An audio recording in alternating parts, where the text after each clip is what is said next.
بسم الله الرحمن الرحيم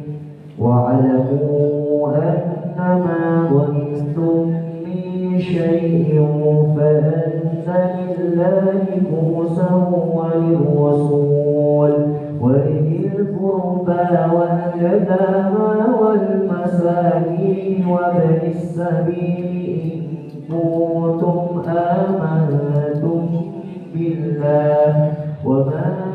أنزلنا على عبدنا يوم الفرقان يوم التقى الجمعان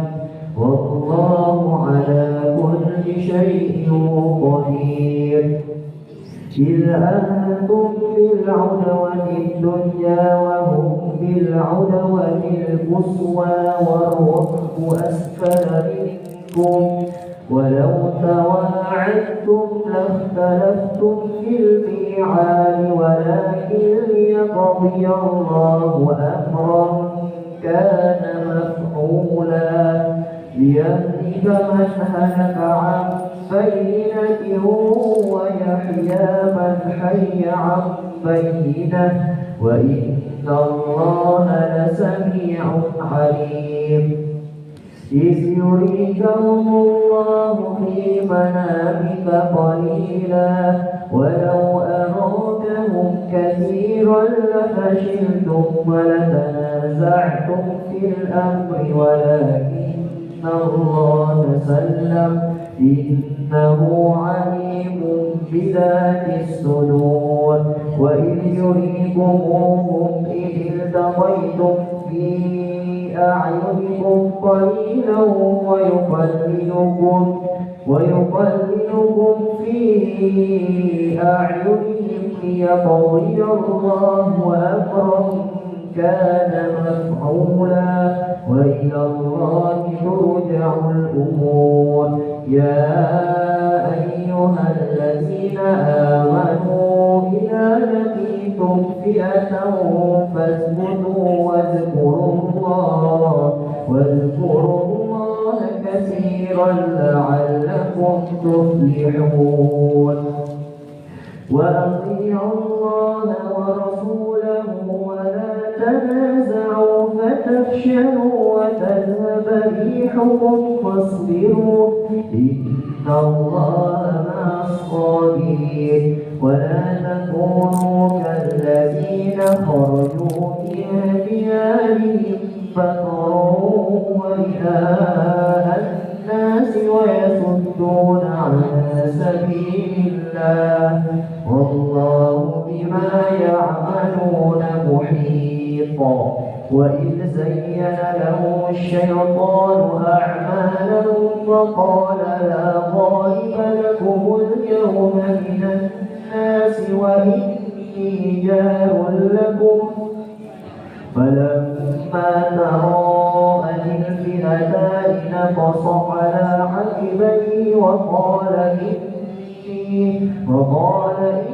إني بريء منكم إني أرى ما لا ترون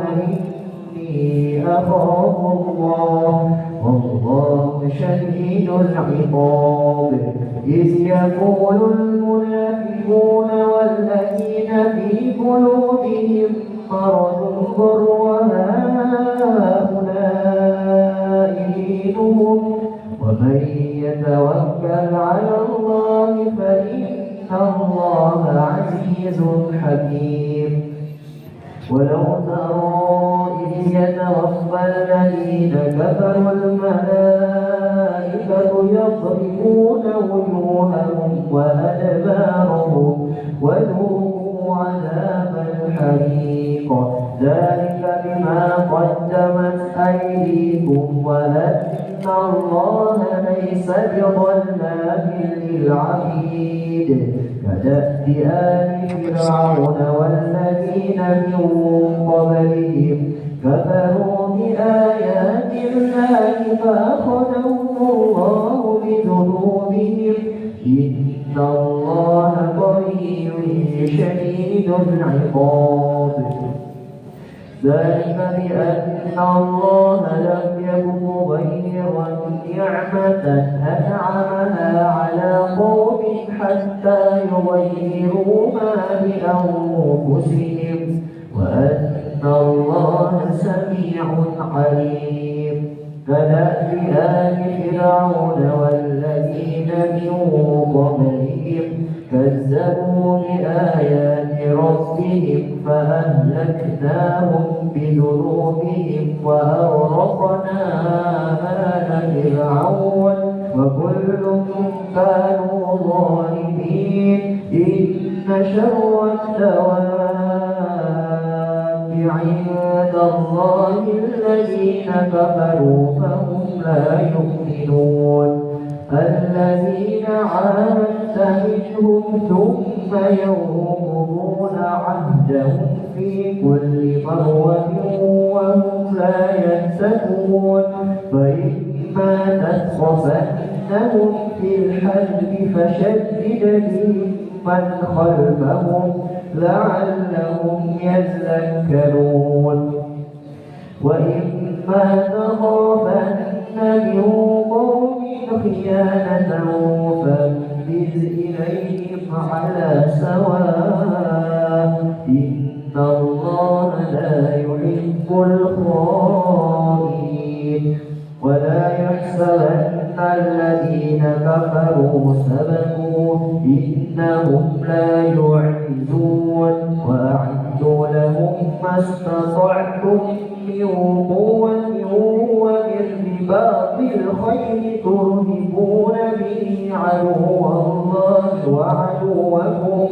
وآخرين من دونهم لا تعلمونهم الله يعلمهم. وما تنفقوا من شيء في سبيل الله يوفى إليكم وأنتم لا تظلمون. وإن جنحوا للسلم فاجنح لها وتوكل على الله إنه سميع عليم. وإن يريدوا أن يخدعوك فإن حسبك الله هو الذي أيدك بنصره وبالمؤمنين وألف بين قلوبهم لو أنفقت ما في الأرض جميعا ما ألفت بين قلوبهم ولكن الله ألف بينهم إنه عزيز حكيم. يا أيها النبي حسبك الله ومن اتبعك من المؤمنين. يا أيها النبي حرض المؤمنين على القتال إن يكن منكم 20 صابرون يغلبوا 200 وإن يكن منكم 100 يغلبوا 1000 من الذين كفروا بأنهم قوم لا يفقهون. الآن خفف الله عنكم وعلم أن فيكم ضعفا فإن يكن منكم 100 صابرة يغلبوا 200 وإن يكن منكم 1000 يغلبوا 2000 بإذن الله والله مع الصابرين.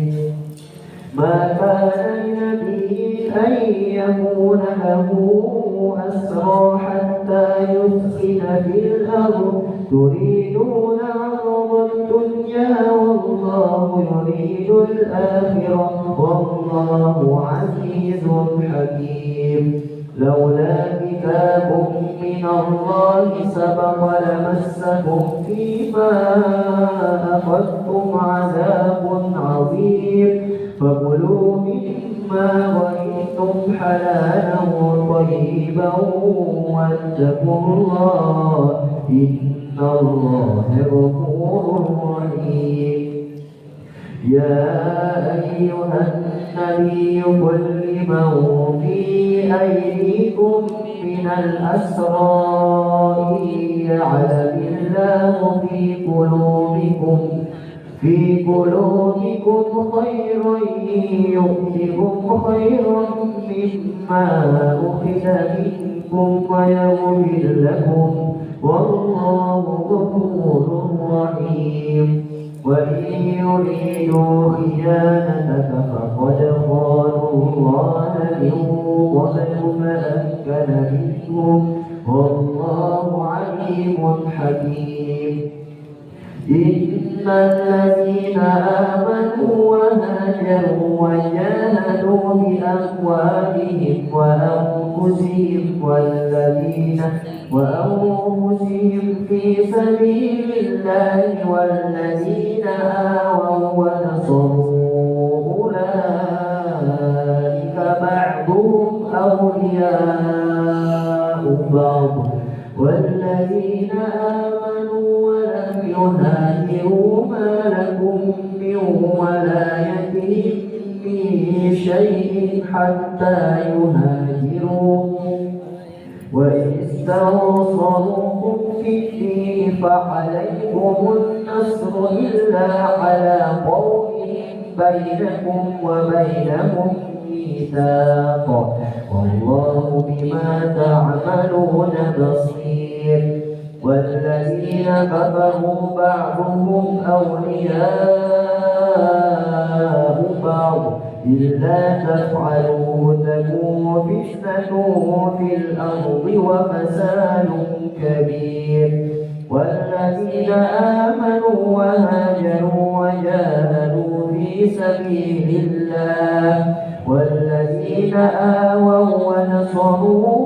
أولئك هم المؤمنون حقا لهم مغفرة ورزق كريم والذين آمنوا من بعد وهاجروا وجاهدوا معكم فأولئك منكم وأولو الأرحام بعضهم أولى ببعض في كتاب الله إن الله بكل شيء عليم براءة من الله ورسوله إلى الذين عاهدتم من المشركين فسيحوا في الأرض 4 أشهر واعلموا أنكم غير معجز الله وأن الله مخزي الكافرين وأذان من الله ورسوله إلى الناس يوم الحج الأكبر أن الله بريء من المشركين ورسوله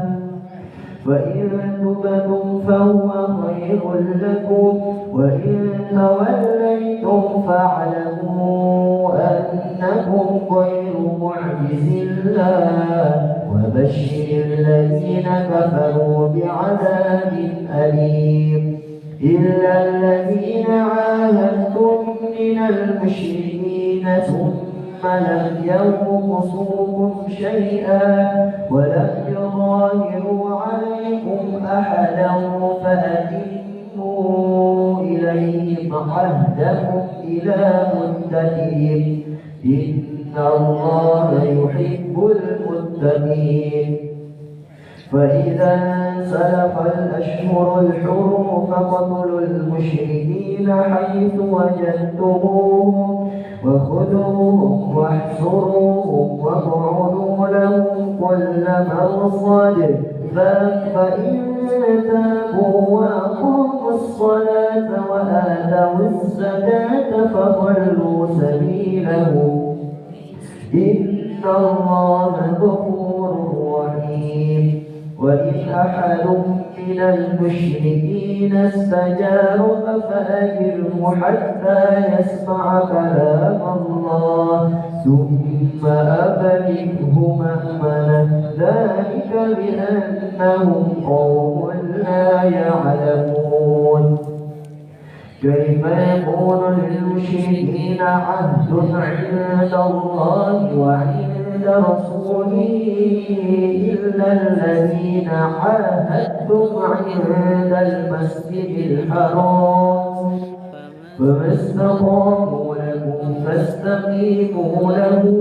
إن الله يحب المتقين. كيف وإن يظهروا عليكم لا يرقبوا فيكم إلا ولا ذمة يرضونكم بأفواههم وتأبى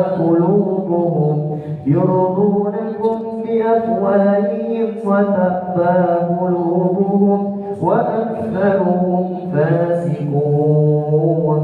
اشتروا بآيات الله ثمنا قليلا فصدوا عن سبيله إنهم ساء ما كانوا يعملون.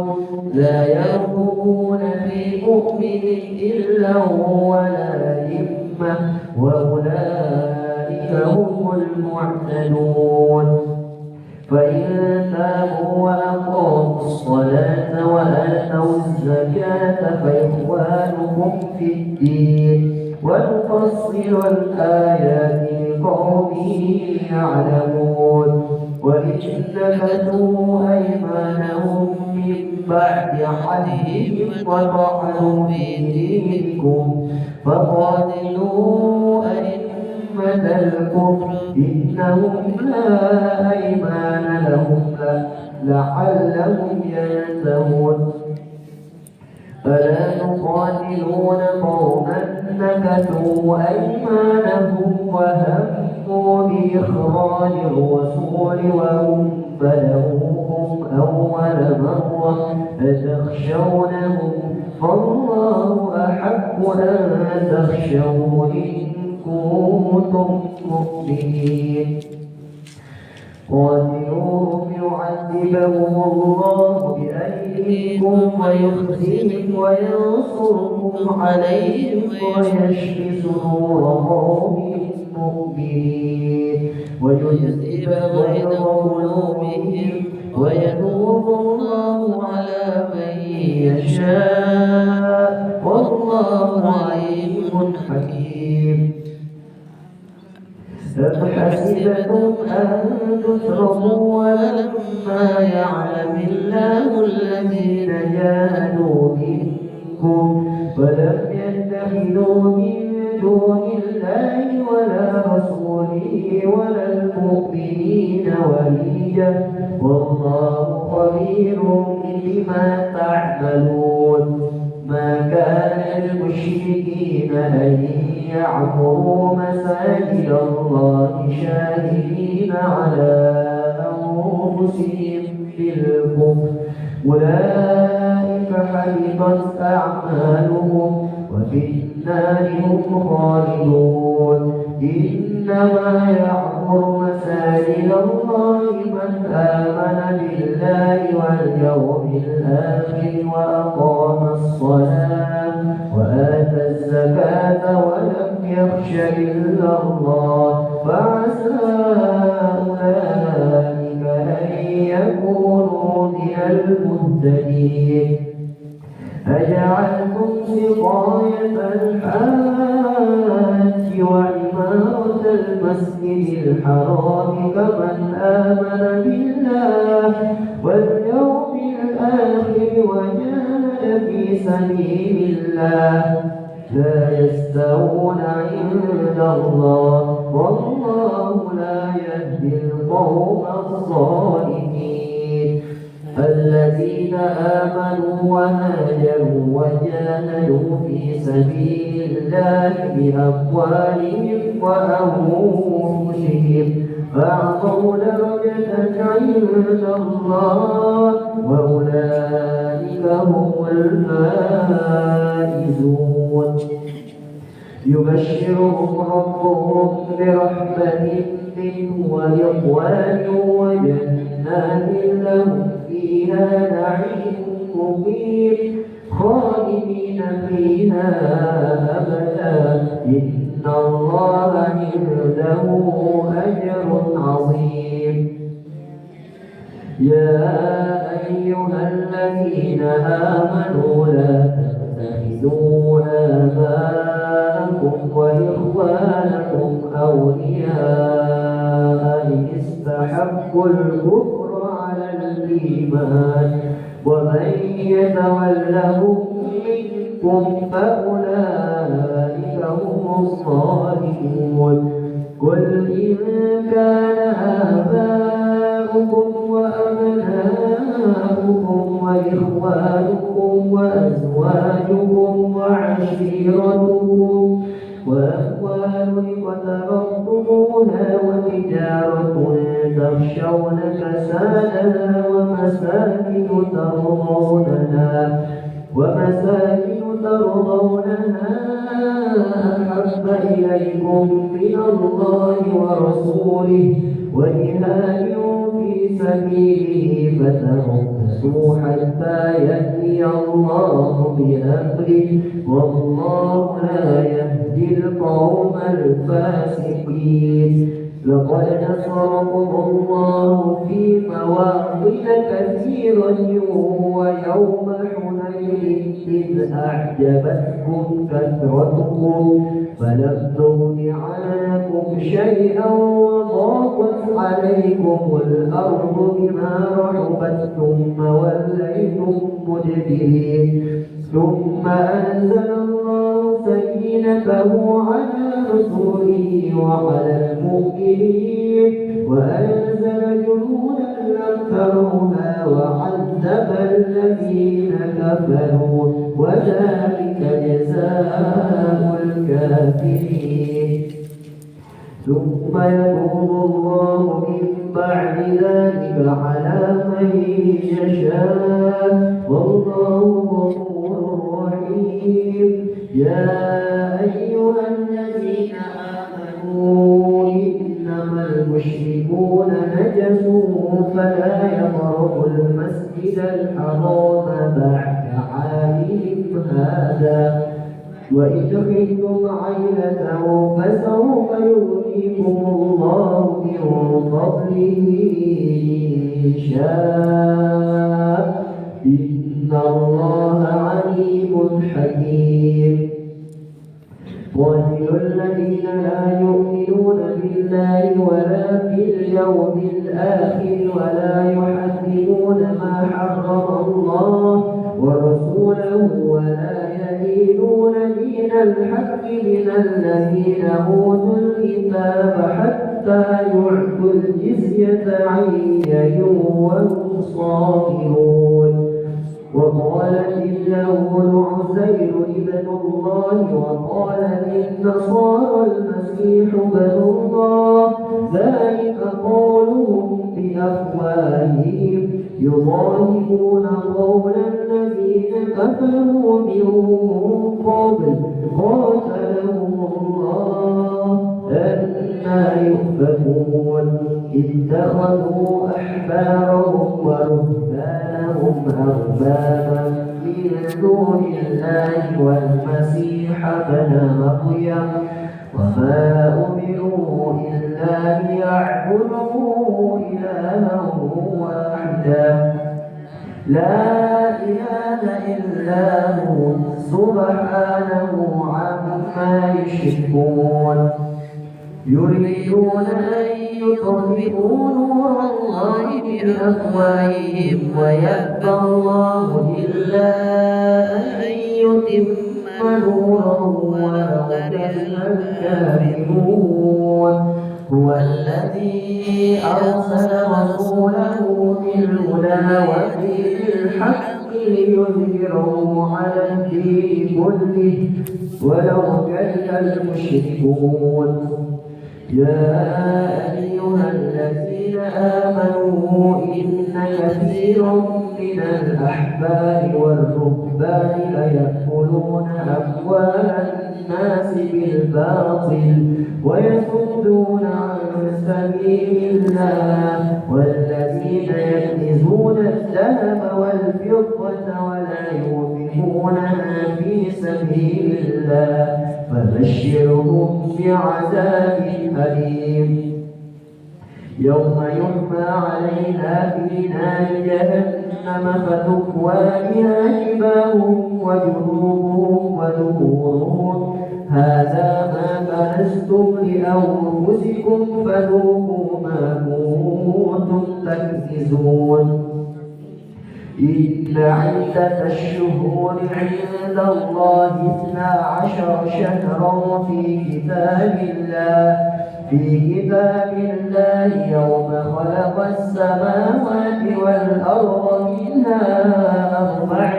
حرم ذلك الدين القيم فلا تظلموا فيهن أنفسكم وقاتلوا المشركين كافة كما يقاتلونكم كافة واعلموا أن الله مع المتقين إنما النسيء زيادة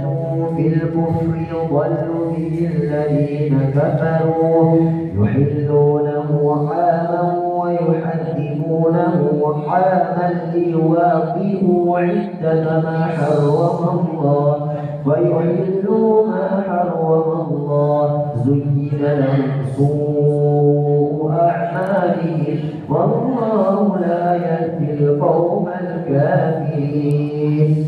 يا أيها الذين آمنوا ما لكم إذا قيل لكم انفروا في سبيل الله اثاقلتم إلى الأرض أرضيتم بالحياة الدنيا من الآخرة فما متاع الحياة الدنيا في الآخرة إلا قليل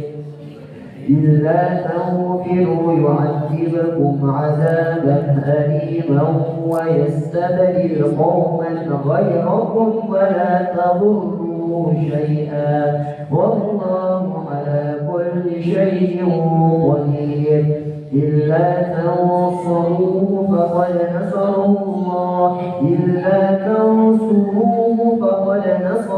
الله إذ أخرجه الذين كفروا ثاني اثنين إذ هما في الغار إذ يقول لصاحبه لا تحزن إن الله معنا فأنزل الله سكينته عليه وأيده بجنود لم ترونها وجعل كلمة الذين كفروا السفلى وكلمة الله هي العليا والله عزيز حكيم ينفروا خفافا وثقالا وجاهدوا بأموالكم وأنفسكم في سبيل الله ذلكم خير لكم إن كنتم تعلمون لو كان عرضا قريبا وسفرا قاصدا لاتبعوك ولكن بعدت عليهم الشقة وسيحلفون بالله لو استطعنا لخرجنا معكم يهلكون أنفسهم والله يعلم إنهم لكاذبون عفى الله عنك لم أذنت لهم حتى يتبين لك الذين صدقوا وتعلم الكاذبين لا يستأذنك الذين يؤمنون بالله واليوم الآخر أن يجاهدوا بأموالهم وأنفسهم والله عليم بالمتقين إنما يستأذنك الذين لا يؤمنون بالله واليوم الآخر وارتابت قلوبهم فهم في ريبهم يترددون ولو أرادوا الخروج لأعدوا له له عدة ولكن كره الله انتحاسهم فثبتهم وقيل اقعدوا مع القائدين لو خرجوا فيكم ما زادوكم إلا خبالا ولأوضعوا خلالكم يبغونكم الفتنة وفيكم سماعون لهم والله عليم بالظالمين لقد ابتغوا الفتنة من قبل وقلبوا لك الأمور حتى جاء الحق وظهر أمر الله وهم كارهون ومنهم من يقول ائذن لي ولا تفتني ألا في الفتنة سقطوا وإن جهنم لمحيطة بالكافرين إن تصبك حسنة تسؤهم وإن تصبك مصيبة يقولوا قد أخذنا أمرنا من قبل ويتولوا وهم فرحون قل لن يصيبنا إلا ما كتب الله لنا هو مولانا وعلى الله فليتوكل المؤمنون قل هل تربصون بنا إلا إحدى الحسنيين ونحن نتربص بكم أن يصيبكم الله بعذاب من عنده أو بأيدينا فتربصوا إنا معكم متربصون قل أنفقوا طوعا أو كرها لن يتقبل منكم إنكم كنتم قوما فاسقين وما منعهم أن تقبل منهم نفقاتهم إلا أنهم كفروا بالله وبرسوله ولا يأتون الصلاة إلا وهم كسالى ولا ينفقون إلا وهم كارهون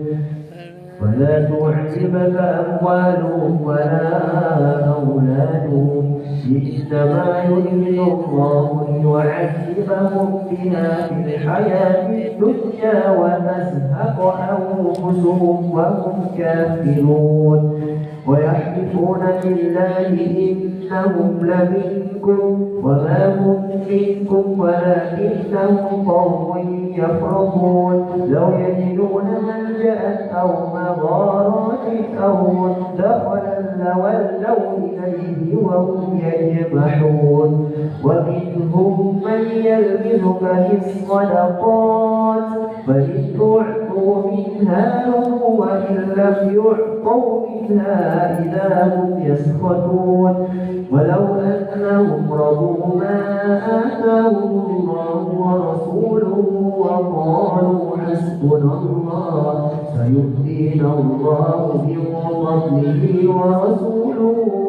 إنا إلى الله راغبون إنما الصدقات للفقراء والمساكين والعاملين عليها والمعلقة قلوبهم وفي الرقاب والغالبين وفي سبيل الله وابن السبيل فريضة من الله والله عزيز حكيم ومنهم الذين يؤذون النبي ويقولون هو أذن قل أذن خير لكم يؤمن بالله ويؤمن للمؤمنين ورحمة للذين آمنوا منكم والذين يؤذون رسول الله لهم عذاب أليم يحلفون بالله لكم ليرضوا الله ورسوله أحق أن يرضوه إن كانوا مؤمنين ألم يعلموا أنه من يحادد الله ورسوله فأن له نار جهنم خالدين فيها ذلك الخزي العظيم يحذر المنافقون أن تنزل عليهم سورة تنبئهم بما في قلوبهم قل استهزئوا إن الله مخرج ما تحذرون ولئن سألتهم ليقولن إنما كنا نخوض ونلعب قل أبالله وآياته ورسله كنتم تستهزئون لا تعتذروا قد كفرتم بعد إيمانكم إن نعفو عن طائفة منكم نعذب طائفة بأنهم كانوا مجرمين